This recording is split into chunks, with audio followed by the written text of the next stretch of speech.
Hello friends, अस्सलाम वालेकुम। Welcome back to my new blog. तो अभी यहाँ पे मैं सुबह उठ रही हूँ और कम से कम दोपहर में यहाँ पे 12 बज रहे हैं। तो इस समय ना बहुत ही बारिश हो रही है और बारिश हो रही है उसके साथ बादल भी गरजा और इतनी तेज़ बारिश हो रही है। और मैं आपको बताऊँ कि यहाँ पे 3 घंटे से बिजली में नहीं है। अस्सलाम वालेकुम दोस्तों, लाइट चली गई तो अभी मोमबत्ती ला रहे हैं। बहुत ठंडी है, मुँह छाता भी खो गया। अब मैं जा रही हूँ, बाय। जब 3 घंटे के बाद जाकर लाइट आई तो मैंने सोचा कि जल्दी से खाना पका लेती हूँ, क्योंकि अभी भी बारिश हो रही है और अभी भी अगर लाइट चलेगी तो फिर कुछ काम नहीं हो पाएगा। और फ़ोन तो मेरे पास एक ही है जिसमें से टॉर्च आता है, फिर इसमें भी चार्जिंग ख़त्म हो जाएगी। तो मैंने सबसे पहले यहाँ पे चावल पका लूँ। उसके लिए मैंने चावल लगाए, अब इसे अच्छी तरह से वॉश कर लेती हूँ। 3-4 बार मैं चावल को धो लेती हूँ अच्छी तरीके से, उसके बाद मैं इसे पकाती हूँ।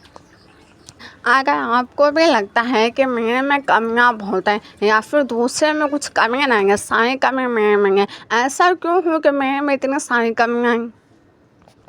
आप अपने को कंपेयर करना तब स्टार्ट करते हैं जब आपके सामने कोई खड़ा हो जाए।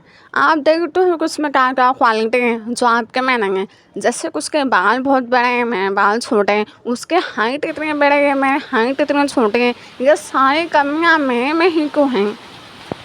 अगर आप इन सब चीज़ों को लेकर परेशान रहते हैं कि सारी कमी मेरे अंदर क्यों है, दूसरे में भी तो कमी होना चाहिए, तो मैं आपको एक बात सुनाती हूँ, गौर से सुनना।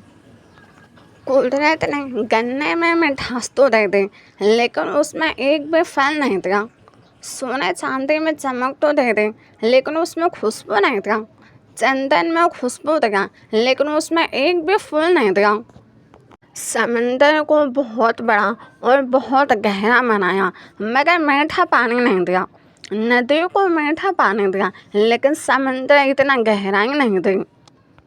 कमल को पाके जिंदगी और खूबसूरती दी, मगर उसे कीचड़ में खिलाया। सूरज को रोशनी अता की, मगर उसे ठंडक नहीं दी।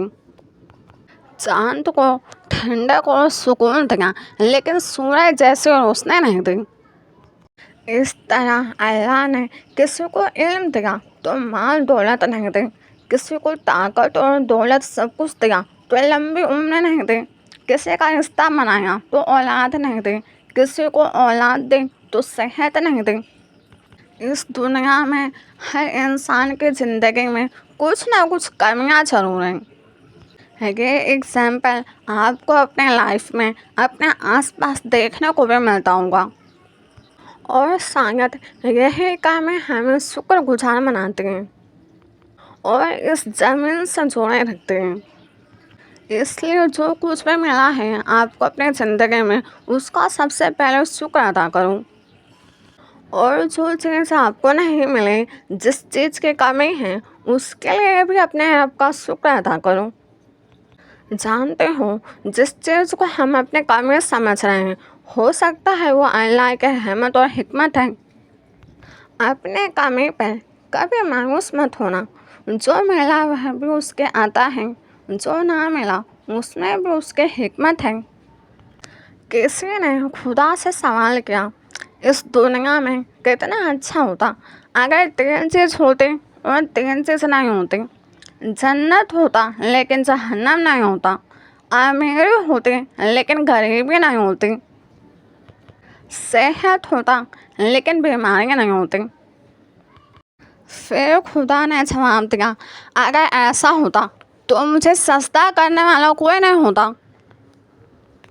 कोई मुझे खुदा भी नहीं मानता। मैं आपको बताती हूँ, यहाँ इस जहाँ में 5 वक्त के नमाज होते हैं। फजर जो सबसे पहले पढ़े जाते हैं, फिर जोहर, असर, मगरिब, इशा।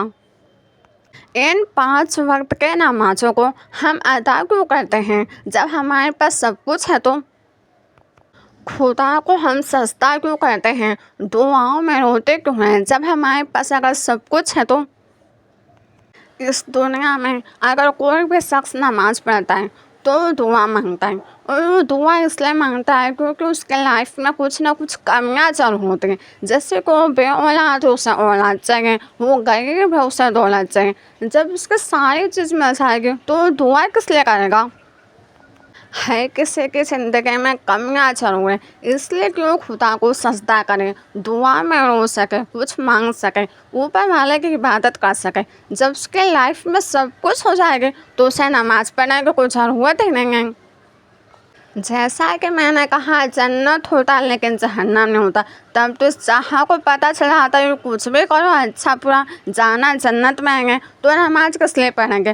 तो नमाज पढ़ने का हमारे पास रीज़न कुछ ना कुछ होता है और दुआ करने का भी रीज़न होता है। उसके लिए हमारी ज़िंदगी में कमियाँ होना ज़रूरी है।